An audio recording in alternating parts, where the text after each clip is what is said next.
Hello बच्चों, अब हम फर्स्ट चैप्टर की end of chapter exercise start करते हैं। आई होप आपको ये चैप्टर समझ आ रहा होगा। इसका हम क्वेश्चन नंबर 1 देखते हैं। पॉइंट ऑफ इंटरसेक्शन निकालना है x axis and y axis का। अब इस ग्राफ में देखते हैं, जो हॉरिजॉन्टल लाइन होती है ये होती है हमारी एक्स एक्सिस और जो वर्टिकल लाइन होती है वो होती है वाई एक्सिस। और ये दोनों लाइन कहाँ पे मीट करती है? ओरिजिन पे। और ओरिजिन के हमारे कोऑर्डिनेट्स क्या होते हैं? 0 0, क्योंकि इधर एक्स भी 0 है एंड वाई भी 0 है। तो इसको हम कैसे प्रेजेंट करेंगे क्वेश्चन को? पहले हम लिख देंगे x and y axis intersect at origin, then x का कोऑर्डिनेट इधर क्या होगा? 0 एंड वाई का कोऑर्डिनेट क्या होगा? वो भी 0। तो ओरिजिन के हमारे कोऑर्डिनेट्स क्या हो जाएंगे? 0 0। अब क्वेश्चन नंबर 2 देखते हैं। क्वेश्चन नंबर 2 में हमें एक पॉइंट W है जिसका x कोऑर्डिनेट गिवन है -5 और उसका y कोऑर्डिनेट हमें फाइंड करना है। और उसमें साथ में हमें ये भी गिवन है कि W से एक लाइन पास हो रही है जो y एक्सिस के पैरेलल है। इस ग्राफ में जैसे अभी हमने प्लॉट कर रखा है, ये हमारी x एक्सिस, ये y, और जो पॉइंट W है मैंने इधर लिया है। यहाँ पॉइंट W इधर क्यों लिया? क्योंकि W का पॉइंट हमें गिवन कितना है? x कोऑर्डिनेट गिवन है -5 और नेगेटिव पॉइंट जो x एक्सिस का है वो लेफ्ट साइड में ही होता है। तो हमने ये W पॉइंट ले लिया और W पॉइंट से ये जो हमने लाइन ड्रॉ करी है ये y एक्सिस के पैरेलल है। अब जो हमारा पॉइंट H है वो इस लाइन में कहीं भी हो सकता है, किसी भी पॉइंट पर हो सकता है। अगर इस पॉइंट के ऊपर होगा तो y हमारा पॉजिटिव होगा, अगर वो इस पॉइंट के नीचे होगा तो y हमारा नेगेटिव होगा। इसको क्वेश्चन को अब हम कैसे लिखेंगे? तो पहले हमने W का x कोऑर्डिनेट लिख दिया -5, ये हमें ऑलरेडी गिवन था, एंड कोऑर्डिनेट ऑफ h, जो हमें h पॉइंट हमें फाइंड करना है उसका कोऑर्डिनेट हम लिख लेंगे, क्योंकि हमें -5 ऑलरेडी गिवन है और उसको हमने y एज्यूम कर लिया, तो उसका कोऑर्डिनेट हो जाएगा -5। y इसमें कोई भी रियल नंबर होगा। हमें क्वेश्चन में ये भी बताना है कि h पॉइंट है उसके कोऑर्डिनेट वो कौन सी क्वाड्रेंट में होगा। वो देखने के लिए आप इधर से फिर से ग्राफ में देखिए, या तो वो इस क्वाड्रेंट में हो सकता है इधर। अब इसको हम रिप्रेजेंट कैसे करेंगे? अगर y हमारा ग्रेटर देन 0 है तो h कहाँ पर लाई करेगा? सेकंड क्वाड्रेंट में। अगर हमारा y स्मॉलर देन 0 है तो h लाई करेगा थर्ड क्वाड्रेंट में। आई थिंक आपको क्लियर हो गया होगा। क्वेश्चन नंबर 3 में हमें 4 point R, A, M, P उनके कोऑर्डिनेट्स गिवन है। सबसे पहले हम वो कोऑर्डिनेट्स देखते हैं। R है 3 0, A 0 -2, M -5 -2 और P -5 2। अब हमसे पार्ट 1 में पूछा है लेफ्ट फिगर जो हमारे इसमें ड्रॉ होगी उसमें कौन सी दो लाइन आपस में परपेंडिकुलर होगी। उसके लिए हम पहले इसके कोऑर्डिनेट्स चेक करते हैं। कोऑर्डिनेट्स में आप A पॉइंट और M पॉइंट के कोऑर्डिनेट को ध्यान से देखो। A पॉइंट के कोऑर्डिनेट है 0 -2 और M पॉइंट के कोऑर्डिनेट है -5 -2। आप इन दोनों में कोई सिमिलरिटी देख रहे हैं? इसमें आप देखोगे दोनों के जो y कोऑर्डिनेट है दोनों सेम है, दोनों -2 है। इसको हम यहाँ पर लिख लेते हैं A और M हैविंग y कोऑर्डिनेट कितना? -2। अगर किसी भी दो पॉइंट के y कोऑर्डिनेट अगर सेम होते हैं वो लाइन हमेशा हॉरिजॉन्टल ड्रॉ होती है। जैसे इसमें हमने बताया है A और M के y कोऑर्डिनेट -2 है, तो इसका मतलब AM जो हमारी लाइन होगी वो हॉरिजॉन्टल होगी। अब हम नेक्स्ट पॉइंट देखते हैं। नेक्स्ट हमारा है M और P। M और P में हम क्या सिमिलरिटी देख रहे हैं? M और P में आप देखो x कोऑर्डिनेट सेम है, इधर भी x -5 है, ये P -5 है। अगर किसी भी दो पॉइंट के x कोऑर्डिनेट सेम होंगी तो वो लाइन हमारी वर्टिकल होगी। तो हम इसको लिख लेते हैं यहाँ पर P के हमारे जो, यानी हम इसको यहाँ पर लिख लेते हैं M और P having same x coordinate कितना है? -5। तो इसका मतलब जो हमारी MP लाइन होगी वो हमारी लाइन वर्टिकल होगी।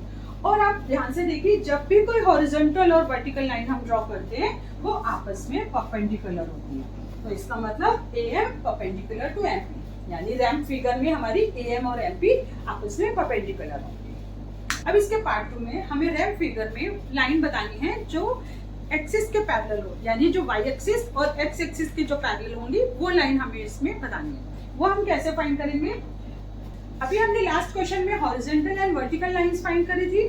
बहुत इंपॉर्टेंट थिंग कि जो हॉरिजॉन्टल लाइन हम ड्रॉ करते हैं वो हमेशा x एक्सिस के पैरेलल होती है और जो वर्टिकल लाइन ड्रॉ करते हैं वो हमेशा y एक्सिस के पैरेलल होती है। तो हमने लास्ट क्वेश्चन में हॉरिजॉन्टल लाइन कौन सी फाइंड करी थी?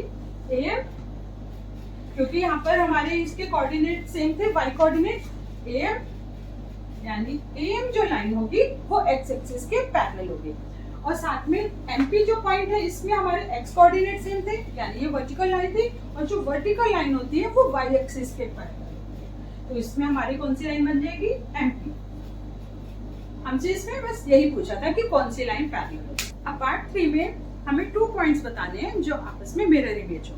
मिरर इमेज फाइंड करने के लिए पहले हम कोऑर्डिनेट्स चेक करेंगे, जिसके एक्स कोऑर्डिनेट सेम हो और वाई कोऑर्डिनेट सेम हो बट डिफरेंट साइन हो।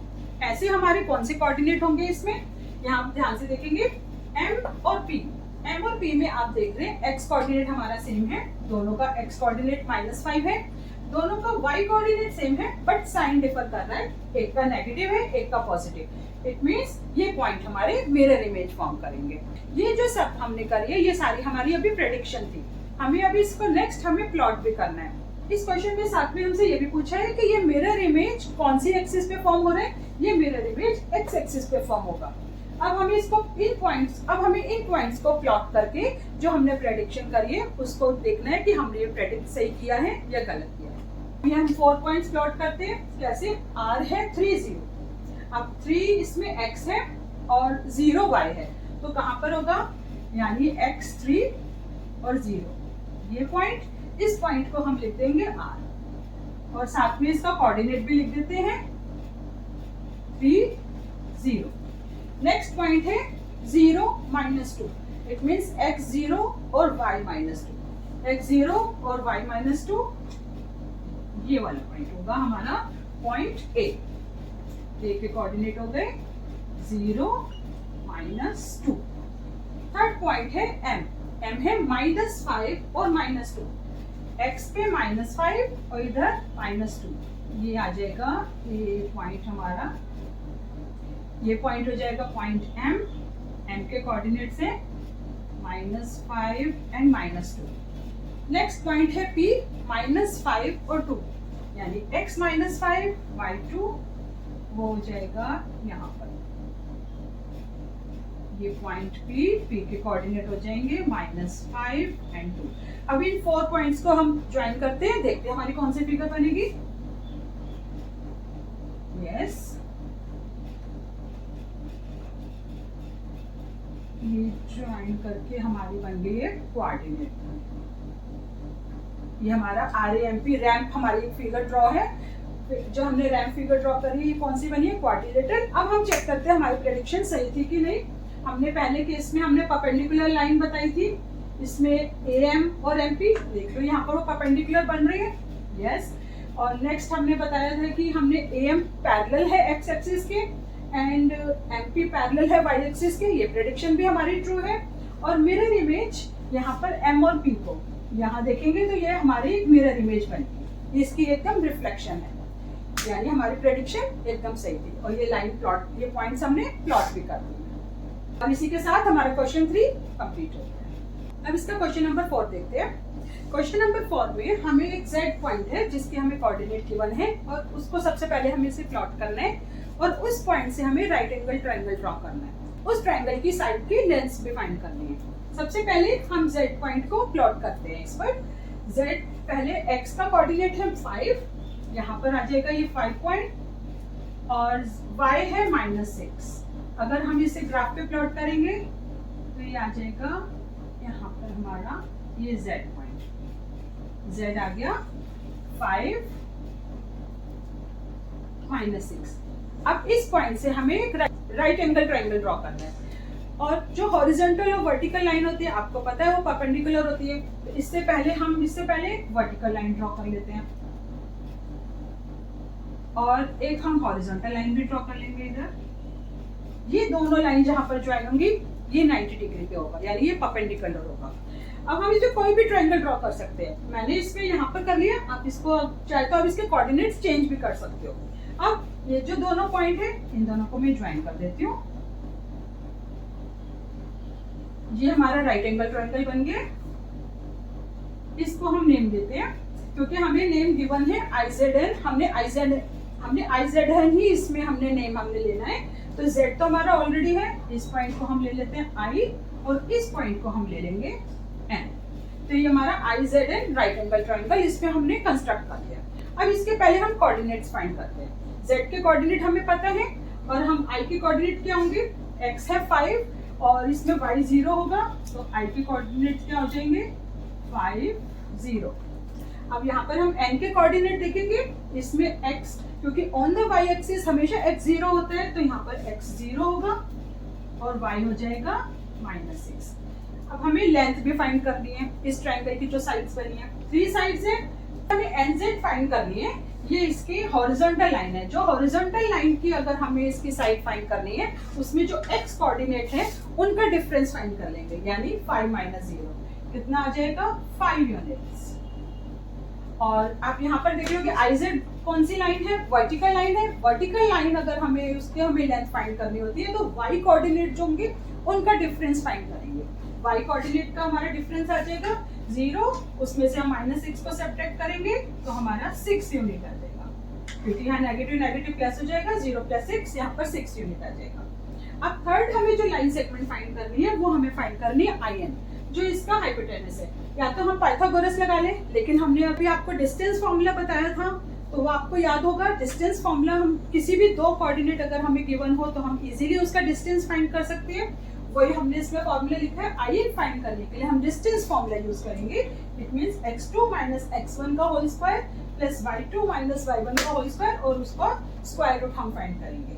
यहाँ पर हम वैल्यूज पुट करते हैं in के लिए, यहाँ पर यानी x1 हमारा है 5 और इसमें x2 है 0, हम माइनस करेंगे तो 0 - 5 प्लस y2 - y1, y2 हो गया -6 और y1 है 0, -6 - 0 का स्क्वायर। अगर इसको आगे सॉल्व करोगे -5 का स्क्वायर बचेगा, -5 का स्क्वायर 25। किसी भी नेगेटिव नंबर को अगर 2 टाइम्स मल्टीप्लाई करते हैं तो आंसर हमारा पॉजिटिव आता है। सेम इधर -6 का स्क्वायर, -6 का स्क्वायर 36 और 25 + 36 कितना होगा 61, तो आंसर कितना आ जाएगा √61 यूनिट्स। ऐसे हमने तीनों साइड की लेंथ फाइंड कर लिया। फर्स्ट साइड आई है 5 unit, second side 6 unit and third side √61 unit. हमारा इसमें क्वेश्चन 4 हमने कंप्लीट कर लिया।